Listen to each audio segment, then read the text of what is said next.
están equivocados, lo digo de manera respetuosa, quienes están pensando que vamos a dar marcha atrás de reformar el Poder Judicial, que está podrido, que está dominado por la corrupción, solo porque hay nerviosismo financiero. No, porque sabemos que si limpiamos el Poder Judicial, al mediano, a largo plazo, eso nos va a ayudar. Gracias por el honor de su sintonía. De esta manera, el presidente López Obrador advirtió que ante quienes están apostando a que el nerviosismo financiero vaya a frenar la reforma al Poder Judicial, esto no sucederá, y destacó que en la propuesta está de por medio la justicia. Dijo que en las consultas anunciadas por la presidenta electa Claudia Sheinbaum se podrán analizar varios temas, pero que lo único que no está a discusión es la elección a través del voto popular de jueces, magistrados y ministros. Además, señaló que los legisladores que van a tener que discutir y votar dicha reforma demostrarán cómo funciona la democracia. Por su parte, Claudia Sheinbaum dio a conocer que Morena será el encargado de realizar y organizar la encuesta para conocer la opinión de la ciudadanía sobre el Poder Judicial. Reveló que otras casas encuestadoras ya se acercaron a su equipo para poder participar y destacó que lo importante será hacer de conocimiento público todo lo relacionado a la propuesta. También aprovechó para aclarar que no existe algún distanciamiento con el presidente López Obrador, garantizando que durante su gobierno no habrá sorpresas ni divisiones, pues dijo ambos son parte del mismo proyecto. Lo vamos a hacer a través de Morena, porque finalmente es hoy el instrumento que tenemos, nuestro partido. Entonces Morena tiene un área de encuestas y además pues ellos en todo caso pueden contratar alguna encuestadora. Entonces sería una metodología representativa para todo el país. ¿Qué opina la ciudadanía de las y los jueces, de los ministros? ¿Qué opina de la elección? ¿Qué opina? Mientras que en el Congreso los legisladores de Morena anunciaron que los foros de Parlamento Abierto para discutir las 5 reformas planteadas por Claudia Sheinbaum, que incluye justamente la del Poder Judicial, serán convocados por la Cámara de Diputados a partir de la próxima semana. Y es que aunque en la sesión de la Comisión Permanente de hoy se tenía previsto la presentación de un punto de acuerdo para que una comisión mixta arranque con la calendarización, acordaron que será hasta la siguiente semana cuando formalicen el exhorto. Por su parte, el líder de los senadores morenistas, Ricardo Monreal, rechazó que exista una posición irreductible sobre el contenido de las reformas. Incluso adelantó que se invitará a ministros, jueces y magistrados para que también participen. Y a la par de realizarse este Parlamento Abierto, el presidente nacional de Morena, Mario Delgado, dijo que harán una campaña informativa sobre el contenido de la reforma al Poder Judicial. Además, coincidió con que no debe existir nerviosismo por parte de los inversionistas. Vamos a coadyuvar como partido a hacer una campaña de información sobre el contenido de las reformas para que no haya desinformación. No debe generar incertidumbre. Yo recuerdo al principio del 2018 en la transición también había cierto nerviosismo, pero es, digamos, que los mercados tengan la certeza que a nuestro país le va a ir mejor. El presidente López Obrador informó que las reformas constitucionales de la presidenta electa Claudia Sheinbaum, que buscan entregar pensiones a mujeres y becas a estudiantes de nivel básico, se presentarán durante este gobierno en septiembre para que los apoyos se entreguen a más tardar en enero de 2025. Por cierto, esta tarde Claudia Sheinbaum confirmó que presentará dichas iniciativas de reformas ante la Secretaría de Gobernación para su implementación en 2025. Desde 2014, PAN, PRI, PRD y el Partido Verde eliminaron la cláusula que frenaba la sobrerepresentación legislativa superior al 8%. Pero aquí está con nosotros Salvador Frausto, director de Investigaciones de Asuntos Especiales de Milenio, para hablar de esto. Salvador, bienvenido. Así es, Pedro, pues ya sabes que está a discusión cómo va a quedar el Congreso y si es válido que los partidos y las coaliciones tengan una sobrerepresentación de 8%. Nos pusimos a investigar el origen de este asunto. Hasta 2014 decía concretamente en la Constitución que las coaliciones no podían tener más del 8% de la sobrerepresentación. Sin embargo, con el Pacto por México, PAN, PRI, PRD y el incluso el Partido Verde Ecologista Mexicano, aprobaron una nueva ley electoral que solo alude a los partidos. Los partidos no pueden tener una sobrerepresentación de más del 8%. Así que hicimos 3 escenarios de cómo podría ser la Cámara de Diputados y de Senadores. A ver. Si no hubiera plurinominales, como lo vamos a ver ahora mismo en pantalla, Morena tendría una superrepresentación, una mayoría en el Senado, incluso del 93%, del 94%, porque ganó en 30 de 32 estados. Esto es sin plurinominales, Pedro. Okay. Es una ley anterior a 1996. En el caso de la Cámara de Diputados tendría el 86% de sobrerepresentación y también tendría mayoría en los estados y en la Ciudad de México.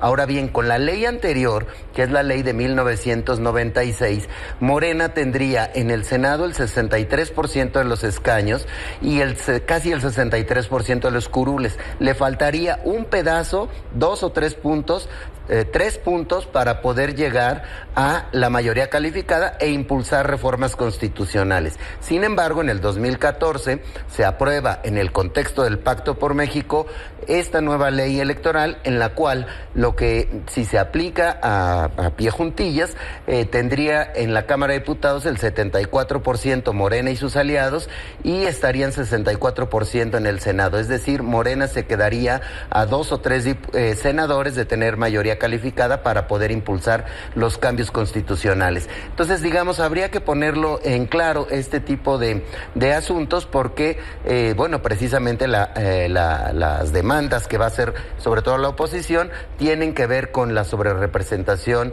de Morena y sus aliados en la Cámara de Diputados y de Exactamente, senadores. Y que ya veíamos en el caso de la Ciudad de México que 7 legisladores se cambiaron de última hora de partido, ¿no? Justo para tratar de darle la vuelta a esto. Exactamente, eso ocurrió y eso tenemos en el reportaje que está ahora mismo en web y que hizo mi compañero Temoris Greco. Pues muy bien, aquí está el código QR en su pantalla, de este lado, para que lo escanee y pueda ver la información completa. Gracias, Salvador. Muchas gracias, Pedro.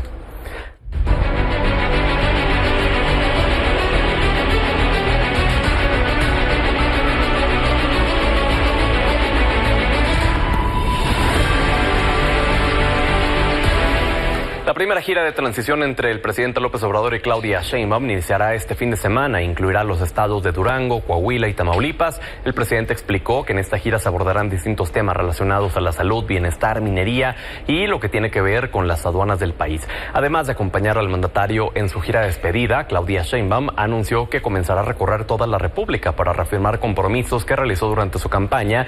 Busca reunirse con gobernadores electos a fin de empezar a delinear o dar continuidad a los proyectos.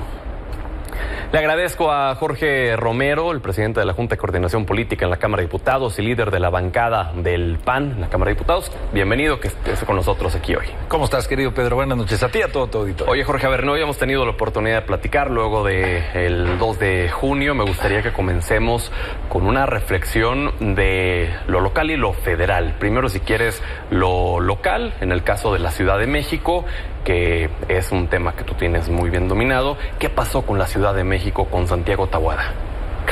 Te diría, querido Pedro, que no varía mucho mi opinión entre lo que pasó en la Ciudad de México y en todo el país, porque es muy similar y te diría que es esta. Mira, nosotros por supuesto que tenemos una expectativa real. Incluso me han preguntado por qué salieron a anunciar un triunfo, si después vimos cuáles fueron los resultados finales. No hubo una sola medición nuestra, Pedro, en donde nosotros lo que queríamos era oír la verdad, en donde no nos mostraran un triunfo. La explicación que nosotros le damos es que todo el voto que se mantuvo oculto en las encuestas, que era como de un 12%, nosotros siempre lo leímos, lo adjudicamos a que iba a ser un voto opositor y acabó siendo lo contrario, querido Pedro. Pero mira, yo me iría al fondo del asunto. Nosotros tenemos que, como PAN, yo hablo a nombre del PAN, claro, estar muy conscientes de que la gente tomó su decisión. En su gran mayoría, eso es la democracia, nos puede o no gustar, pero uno lo tiene que aceptar y punto. Y perder la elección, pero ponerle atención a la lección que uno se lleva. Y son muchas, querido Pedro, las que nos estamos llevando. Y lo vamos a reconocer, pero también lo estoy diciendo y no me voy a cansar de decirlo. Una cosa es reconocer el resultado, que lo estamos haciendo, Y otra cosa es dejar de decir las cosas que no vamos a dejar de decir. Y no vamos a dejar de decir que esta elección a lo mejor se perdió desde hace mucho tiempo antes al domingo 2 de junio.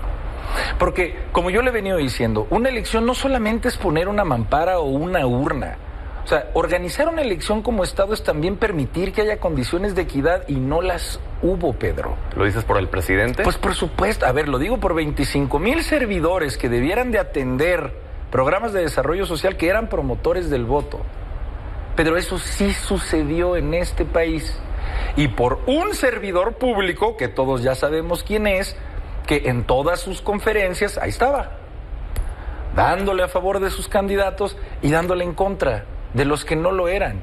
Y yo lo he dicho, a ver, si queremos que eso sea México, porque hay muchos países en este planeta en donde los gobernantes le pueden levantar el brazo a sus candidatos, es legal en muchos países. Bueno, si eso habrá de ser México, que así sea. Pero tiene que reformarse la ley, porque hoy en la ley eso es ilegal, Pedro. Y de todos modos se hizo. Entonces, yo concluyo con lo que empecé. Reconocemos el resultado, es muchísimo lo que tenemos que aprender como PAN y como oposición. Estamos en esa actitud y nos vamos a levantar. El PAN se va a levantar. El PAN no surgió ayer, querido Pedro, ni se va a acabar mañana, te lo puedo asegurar. Pero es una diferencia muy grande la que tienen hoy contra la primera fuerza política del país. Mira, pero también quizá la exageran un poco. Ahorita te escuchaba hablar de lo que va a pasar en las cámaras, si me lo permites. Sí. A ver, andan hablando del famoso Plan C. Este Plan C, que es, en pocas palabras, pasar todas las reformas constitucionales que al día de hoy todavía no pueden por no tener una mayoría que se llama calificada, que es de 2/3 partes, para poder hacer con la Constitución lo que quieran. A ver, es importante decírselo a tu auditorio. La gente no les dio el Plan C a Morena y a sus aliados. Si les hubieran dado el Plan C, les hubieran votado el 66%, y eso no se lo dieron ni a Claudia Sheinbaum. A Claudia Sheinbaum lo votó el 60% del país, pero para las cámaras les dieron el 54%, y ahora les quieren dar el 72% por fórmulas de asignación, que son legales, sí, pero que el PAN lleva por lo menos 6 años diciendo que esa sobrerepresentación no debe de existir precisamente por estos abusos. Yo se lo diría a tu auditorio, si el oficialismo en las cámaras obtuvo un 54% de los votos y la oposición prácticamente un 46%, ¿es justo que el oficialismo se lleve un 72%? En este espacio, como tú lo sabes, hacemos mesas de debate a diario con representación de todas las fuerzas políticas. Lunes y martes han coincidido los representantes, la y el de Morena. Decían, nosotros intentamos quitar esta ley de la sobrerepresentación y no lo acompañaron. Lo intentamos hacer con el Plan B y dijeron no lo vamos a acompañar. Yo no conozco, y llevo 6 años en la Cámara, de una sola iniciativa que ellos hayan tenido para quitar las fórmulas de sobrerepresentación, ¿eh? El PAN sí la metió, y lo tengo, y está en el diario de los debates. Yo creo que México debiera de ser un país, Pedro, en donde hubiera una representación pura. ¿Ok? Es decir, si el pueblo de México te dio a ti 60%, creo que te corresponde tener 60% en el Congreso. Claro. Oye, ¿crees que es necesaria una reforma electoral? Yo creo que es indispensable. Yo creo que tenemos que definir muchas cosas que, como te decía, se dieron en la realidad cuando no se permiten en la ley. Y nosotros lo hemos dicho. A ver, hay muchas reformas, querido Pedro, que más allá de quién sea su autor, si son para el bien del país, de veras, Pedro, vamos a favor. Pero nosotros, más allá de cualquier resultado, Pedro, hay, insisto, mucho que tenemos que aprender. A lo mejor la gente nos dijo como oposición, bájenle a estar en contra de todo el tiempo. Nosotros escuchamos lo que nos dijo la gente. Nosotros no nos vamos a arrepentir de las causas que defendimos nunca, Pedro, pero a lo mejor el PAN no ha sabido acercarse a un México que es mucho más profundo, que no nos voltea ni a ver como PAN. Tenemos que reconocerlo y tenemos que hacer una agenda social para ese México que no nos voltea ni a ver como PAN. Oye, para nadie es un secreto que estás buscando la dirigencia del Partido Acción Nacional. Ya viene la renovación de la misma.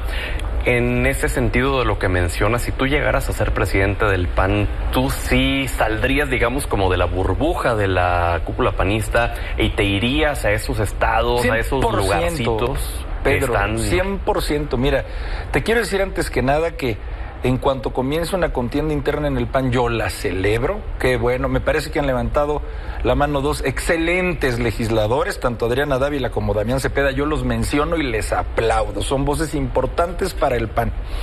Y por supuesto, me da mucho gusto ver que ya todos coincidimos, no solo estos tres, ellos dos y yo, sino muchísimas voces en que el PAN se tiene que abrir. Pedro, sí o sí, sí o sí. Personas que quieran participar en el Partido Acción Nacional, porque eso es el PAN, es una herramienta de ciudadanía, esa es la instrucción de nuestros fundadores hace casi 85 años, deben de entrar, sin burocracia, aún siendo voces disidentes de las dirigencias. Y sobre todo, Pedro, el PAN se tiene que salir de los pasillos, de los comités, y se tiene que ir a las calles, así como empezamos.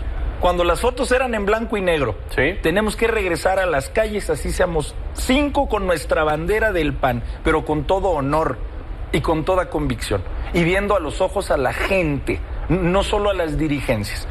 Si Dios quisiera que yo fuera el presidente, no habría una semana, Pedro, una, y lo estoy diciendo aquí, ahora sí que para que me graben, una en la que yo no viajara a un lugar de la República para estar presente en las calles. Oye, y si tú fueras presidente del PAN, ¿te pondrías a repensar esta alianza con el PRI? Sí, Pedro, sí. Yo creo que es de las primeras grandes reflexiones que vamos a tener que tener. Yo clasifico esa respuesta, es decir, en las cámaras, me parece, de por sí como están los números. Sí, claro. O sea, me parece que tenemos que seguir siendo un bloque de contención en la medida en lo que podamos. En el Senado podemos contener reformas constitucionales.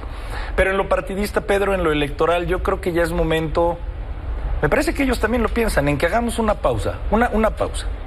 Y nos pongamos a pensar cuál es el saldo final después de esta elección de lo que ha sido esta alianza. Y tomar las mejores decisiones.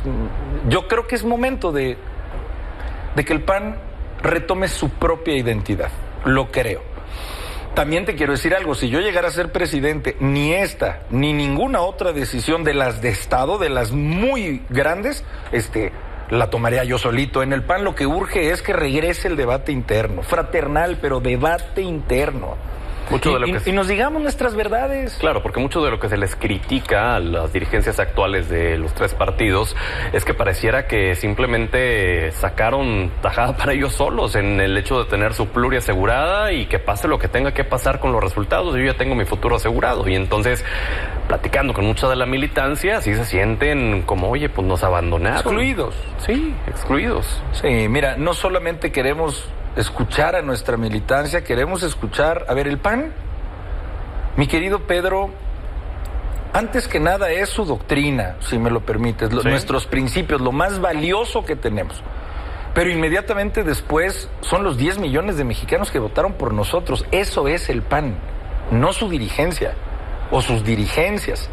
Las dirigencias cumplen un papel, pero el PAN se sostiene por en esta ocasión, 10 millones de personas que votaron por nosotros. Y de la mano de ellas tenemos que tomar nuestras decisiones, Pedro. Yo, si así sucediera, si Dios quiere, yo seré un presidente que abriría por completo a cualquier ciudadano que cree en el PAN para escuchar su voz, como la escuela de ciudadanos que es y seguirá siendo el Partido Acción Nacional. Pues Jorge, te agradezco que hayas estado con nosotros y vamos a permanecer en comunicación, por favor. Muchas gracias, querido Pedro, a ti y a todo tu auditorio. Gracias. Y hablábamos de la Ciudad de México. Bueno, la jefa de gobierno electa, Clara Brugada, se reunió hoy con Martí Batres para dar inicio formalmente al proceso de transición a la capital del país. Tras calificar dicha reunión como muy buena, Brugada adelantó que nombrará a Alejandro Encinas como coordinador de la Comisión de Transición, en tanto que el actual jefe de gobierno detalló que el subsecretario de gobierno, Ricardo Ruiz, será el coordinador de los trabajos de transición por parte de su gobierno. Además, expresó su beneplácito al entregarle la administración a su compañera de partido. Pausa, ya regresamos.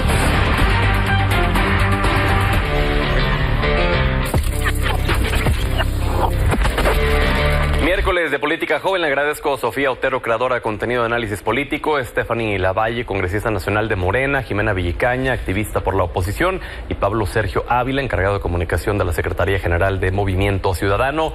Bienvenidas, bienvenido. Muchas gracias. Muchas gracias. Pedro, vámonos porque hay muchos temas y el tiempo es corto. A ver, Sofía, esta reforma al Poder Judicial, ¿qué opinas al respecto? Bueno, creo que el Plan C tiene reformas en general positivas y algunas cuestionables. Y creo que esas cuestionables vienen bien escondidas dentro de una serie de reformas a favor de la justicia social, para que si las cuestionas, entonces digan, eres una persona antiderechos. En cuanto a la reforma judicial, también si la revisas punto por punto, tiene algunas cosas que no me parecen negativas, como por ejemplo ajustar los salarios de las y los magistrados y también hacer sus sesiones públicas, las sesiones, pues sí, que todas las podamos ver, pero al final también vemos esta cuestión de llevar a estos cargos al voto popular, cosa que dicen es para erradicar la corrupción. Y es realmente un experimento. No se ha hecho a este nivel en otro país, además de Bolivia, y ahí no han erradicado la corrupción. También se ve en cuestiones locales, en otros países como Francia, Estados Unidos, pero a este nivel solamente en este otro país. Y te comento que finalmente están argumentando es a favor de eliminar la corrupción, pero realmente no se entiende cómo eso pasaría. Stephanie. Pues sin duda esta reforma, me parece que la reforma al Poder Judicial, que es la más controversial, pues es sin duda la reforma que en su momento la candidata a la presidencia de la República, la doctora Claudia Sheinbaum, hoy presidenta electa, pues le estuvo diciendo en toda la campaña, esto no es algo nuevo. Me parece que esta reforma al Poder Judicial entra con una totalidad del 60% nada más y nada menos que de aprobación por parte de los mexicanos, porque por ahí estaba escuchando a Jorge Romero que decía que solamente el 54% votó, pero insisto, fue parte de los programas o de las propuestas de la hoy presidenta electa, y pues no es algo nuevo. El presidente en su momento lo mencionó, lo retoma la doctora Claudia Sheinbaum, y la verdad es que es una reforma interesante, una reforma que se necesita seguir. Ahorita, por ejemplo, que se van a hacer estos debates públicos, estos debates abiertos, ¿sí? Sin duda que entren las universidades, que entren todas las voces, no involucradas. Claro, por supuesto, o sea, no se está quitando a nadie. Sin embargo, como bien menciona el presidente y también la doctora Claudia Sheinbaum, no está en cuestión y no está a tela de juicio que se va a quitar tal cual esta parte de los ministros, de los jueces y los magistrados que puedan ser elegidos. Es que es una parte de legitimar a estas voces del Poder Judicial. Jimena. ¿Qué tal, Pedro? Pues primero decir que es un poco una mentira y un engaño lo que plantean desde Morena, porque dicen que la gente votó por este plan C, pero eso es una mentira. 35 millones de personas en efecto votaron por Morena, pero más de 62 millones de personas no lo hicieron. Y aunque la gran mayoría de personas hubieran votado por Morena, no quiere decir que un poder democrático no pueda cometer abusos. Y precisamente el Poder Judicial sirve para eso, para contrarrestar esos abusos que pudieran hacerse a las leyes. Y no quiero decirlo en un sentido de que quieran los de Morena de voluntad hacerle un mal a México, eso dejémoslo al imaginario, pero somos humanos. Las personas que están en el quehacer político son humanos y los errores suceden, y por eso en este país existen contrapesos que son vitales para la democracia y para el Estado de Derecho. Podrán haber ganado con 35 millones de votos, pero eso no implicó que no se haya visto hasta en el sector internacional y en los mercados esta alerta y estos focos rojos con respecto al plan C, que pretende brindar un autoritarismo al partido de Morena, y eso lo hemos visto en cómo se ha devaluado el peso, etcétera. Entonces, por supuesto que es algo de qué preocuparse, y hablar de los votos pues es un gran sinsentido, porque te repito, incluso los poderes elegidos democráticamente pueden cometer atropellos. Pablo. Mira, Pedro, yo creo que coincido completamente con Sofía en la parte de que el plan C está malentendido, en que se quiere encasillar todo el plan C en el tema del Poder Judicial. Si la oposición caemos en esa trampa de retórica, estamos dando la razón a Morena, y es bien peligroso. Dentro del plan C son 18 reformas constitucionales, Movimiento Ciudadano podría apoyar 12. Y coincide perfectamente en los diagnósticos, pero no en los cómo, en las otras 6. Por ejemplo, en la del Poder Judicial, que es la que todo el mundo habla, pero no hablan de las otras. La del Poder Judicial, Jorge Maínez lo ha dicho, y lo hemos dicho desde Movimiento Ciudadano, sí hay que reformar el Poder Judicial en un tema de hacer la justicia más expedita, más eficiente. Recordemos que cuando se reformó el Poder Judicial con Zedillo fue para darle certidumbre a los mercados, pero se olvidaron de la gente. Lo que propone Movimiento Ciudadano en un tema de reforma al Poder Judicial no es hacerlo por voto popular, porque como bien dice Jimena, también los poderes electos democráticamente caen en abusos. Tenemos que evitar esa dictadura de la mayoría. Poner ejemplos, cuando se dieron los primeros pasos en tema de matrimonio igualitario fue por el Poder Judicial, en tema de la regularización de sustancias ilegales es por el Poder Judicial, y en tema del derecho de decidir también es por el Poder Judicial. Entonces sí hay que reformarlo, Movimiento Ciudadano se ha posicionado en eso, así como una reforma de fondo al sistema político, pero los cómo son muy importantes, y ahí es donde el Movimiento Ciudadano da un paso al lado. Ya ha dicho el presidente, ha dicho también Claudia Sheinbaum, la presidenta electa, que se van a hacer parlamentos abiertos. Hoy decían los legisladores que a partir de la siguiente semana van a comenzar la ruta y demás. Mucho del cuestionamiento que he escuchado es, sí, pero en todos los parlamentos que se han hecho no se le han modificado ni una sola coma a los dictámenes que se han presentado. Entonces, ¿este realmente sí va a ser un parlamento para que quienes alcen la voz y digan, mira, es que esto no está bien por esto, esto y esto y esto? ¿Sí hará efecto, crees, Sofía? Esto del Parlamento abierto es realmente un discurso político. Es para tratar de calmar a los mercados y finalmente es algo que no tienen que hacer. Van a tener la mayoría, o bueno, quizás les falten un par de legisladores que van a poder obtener fácilmente para aprobar toda esta serie de reformas. Entonces, ahora que se está diciendo que se va a abrir a la discusión, realmente hemos visto, por ejemplo, como Claudia Sheinbaum ha pasado de decir sí vamos a abrir la discusión a decir se van a aprobar porque se van a aprobar.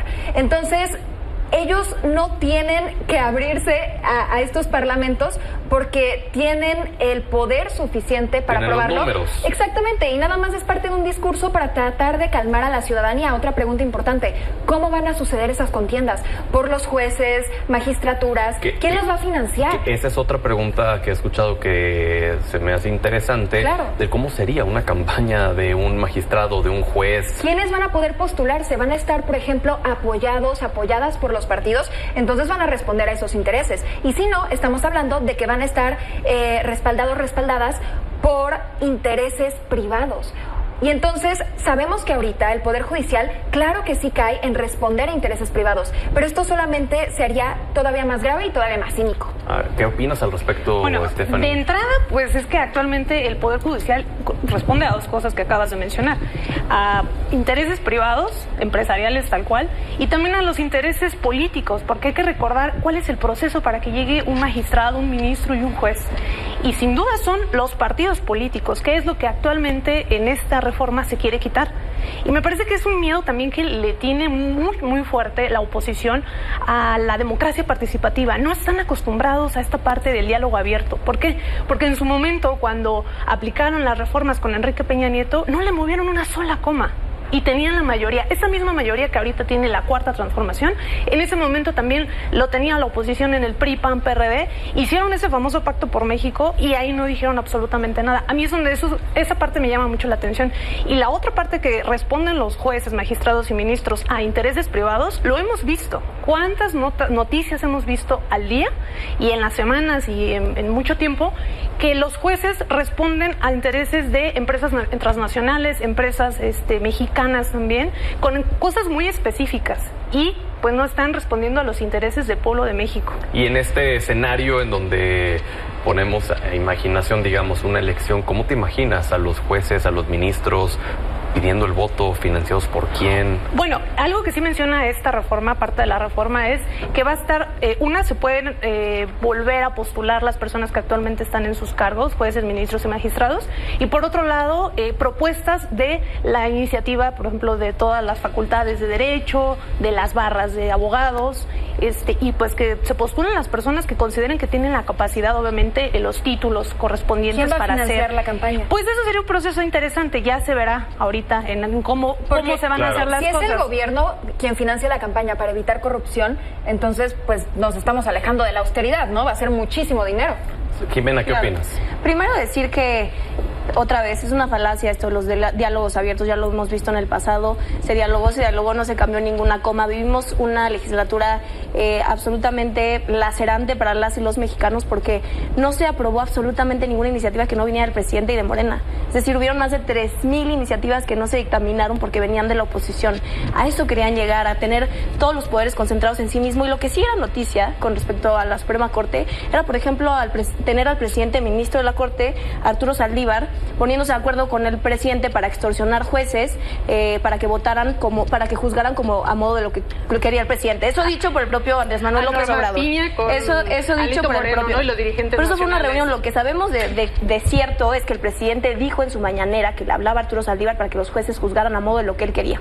Gravísimo. Eso lo dijo el propio presidente, y ahí tenemos a Arturo Saldívar hoy investigado por amenazas y extorsión a jueces. Eso lo sabemos, y claro que es un peligro para la democracia en México. Claro que es un peligro para la autonomía de poderes someter a un voto popular a los jueces y magistrados, porque entonces, bien lo decía Sofía, ¿quién va a financiar esas campañas que además son sumamente costosas? Y por supuesto que un juez, que es la máxima autoridad en este modelo de impartición de justicia, tiene que ser una persona calificada y que no esté sometida a ningún interés, por ejemplo, del crimen organizado o de algún poder, cualquier otro poder fáctico, para ejercer justicia. Eso es ponerle un precio a la justicia de las y los mexicanos, algo gravísimo, y que me parece que como juventud tenemos que, independientemente del partido que representemos, tenemos que ser firmes ante esta negativa de que esto suceda en nuestro país. Pablo. Sí, el tema de los parlamentos abiertos, Movimiento Ciudadano es el único partido que de manera real ha hecho esos parlamentos abiertos, y estamos a favor de ello, pero no de la simulación que se quiere hacer. Ayer el lunes en este espacio, Braulio López, Ochoa López, nuestro coordinador de diputados, dijo que era una simulación y que Movimiento Ciudadano sí está sí está a favor del parlamento abierto, pero no de cómo lo quieren hacer. Y otra cosa que también parece una burla es que ponen al exministro Saldívar, a coordinar estos diálogos con universidades, con expertos, con académicos, y ya está peleado con todos ellos, ya está vetado de todos esos colegios y no es una persona grata. Entonces, ¿cómo alguien que no está y que no es propositivo en ese sentido va a coordinar esos diálogos? Pero también Jorge Maínez dijo hoy en la mañana algo que es muy cierto. No es muy distinto lo peligroso que puede ser que los jueces sean electos por voto popular de lo que ya es de peligroso que el presidente tenga la facultad de nombrarlo de manera directa cuando no se logra un consenso en las cámaras. Entonces, lo que proponemos sí es una reforma al Poder Judicial, y la vamos a presentar antes de terminar este año, como mencionó Jorge Maínez, ¿sí? Pero una reforma distinta, propositiva, y que no busque ni ponga en peligro las instituciones ni la separación de poderes. Nos quedan 30 segundos, les invito a que este tema es muy extenso y hay varios programas para seguirlo abordando, pero en un ejercicio de equilibrio, Stephanie, te doy la palabra para que respondas a lo que han dicho. Bueno, a mí, insisto, me sorprende mucho cómo es que el PAN, PRI, PRD, que ya lo que extinguió el PRD, siguen con esta retórica del autoritarismo, siguen con esta retórica, porque al final es una retórica de las instituciones y todo, cuando ellos en su momento han puesto. ¿Cuántos ministros actuales, ahí está Norma Piña, fueron puestos por el PAN, por Arturo el PRI? Saldívar. Insisto. Arturo Saldívar, que le hace la chamba al presidente. Esta parte que quieren mencionar como de, es que van a responder a intereses económicos y políticos, por el amor de Dios. Responden los ministros, jueces y magistrados a intereses políticos y económicos. Es una tontería pensar que no es así. Pero hay que cambiarlo. Claro, hay que reformar el Poder Judicial, pero no ponerlo ante un peligro más inminente como el crimen organizado, que ya es un poder fáctico en muchos territorios del país. Tendremos más semanas para seguirlo platicando. Hay mucho de qué hablar todavía. Gracias. Muchas gracias. Muchas gracias, Pedro.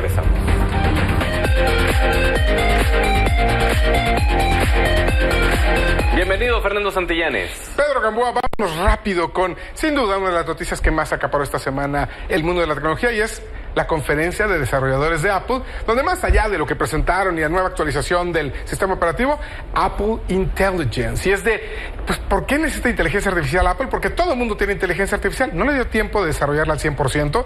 Va a ser una actualización de Siri. Ha habido mucha polémica alrededor sobre si la privacidad de los datos va a ser segura. Apple asegura que sí, gracias a una nube privada. Pero lo cierto es que veremos cada vez más este tipo de cuestiones. Vas a poder generar tus propios emojis. El que se te ocurra, lo vas a poder generar. Imágenes. Siri, ahora sí prometen, va a ser esa asistente inteligente más humana, más natural. ¿Cuándo va a suceder esto?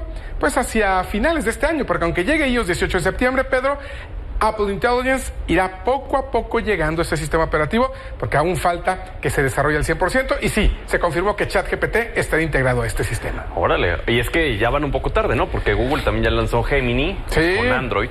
Lo cierto es que se echaron para atrás tantito, como que no la midieron, no pudieron crear su propia inteligencia artificial, se unen a ChatGPT, pero no dudo, Pedro, que el próximo año ya veamos una inteligencia artificial más robusta de Apple. Ya veremos en septiembre qué pasa. Muy bien, gracias, Fer. Nos vemos la próxima semana.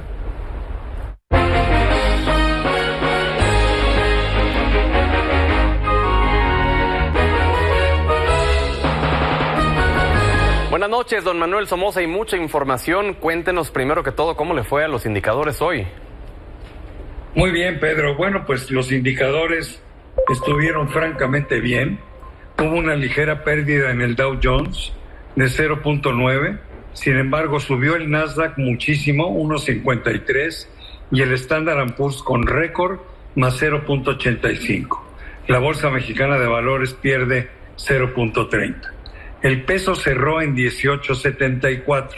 Primero México. En México hubo mucha volatilidad en el tema del tipo de cambio y en el tema de los intereses, las tasas de interés de los bonos gubernamentales. Al principio de la jornada tenían alzas importantes las tasas de interés de los bonos mexicanos emitidos por el gobierno, y también el tipo de cambio fue a tocar los 18.99.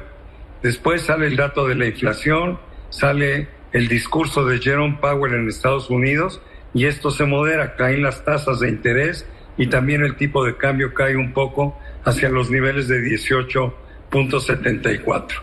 La verdad, los motivos de la volatilidad tanto en tasas como en tipo de cambio es una combinación del discurso interno sobre las reformas que quiere pasar el presidente López Obrador y los eventos internacionales que también juegan en este esquema.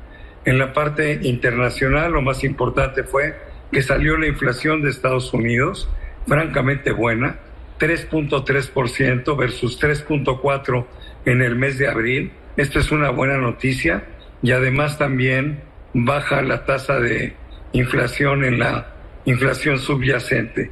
Eso lo tomaron muy bien los mercados, y eso obedece el alza tan importante en el Nasdaq y en el Standard & Poor's. Después viene el discurso de Jerome Powell, donde deja claro que la Reserva Federal espera una baja este año, en el mes de noviembre, de 1/4 punto, pero estima que el año entrante, que antes pensaban que podía bajar 3 veces la tasa, ahora la suben a 4 veces, y esto quiere decir que si baja la tasa este año del 5.25 del 5.5 al 5.25, el año entrante bajaría del 5.25 hasta el 4.25, lo cual lo aceptaron los mercados de muy buena manera. O sea que, en resumen, las noticias son a nivel internacional bastante favorables para el desarrollo de los índices bursátiles y de las tasas de interés. Y en México, pues todavía nos falta un largo camino por recorrer.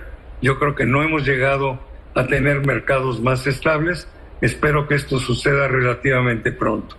El discurso del licenciado López Obrador es de una manera, el de la presidenta electa es de otra. Claro. No está en contradicción con lo del primero, sin embargo se muestra más moderado. Así es. Sobre todo porque propone un parlamento abierto, que todo el mundo espera que sea un parlamento real, donde realmente se discutan las reformas y no simplemente se aprueben sin cambiarles ninguna coma.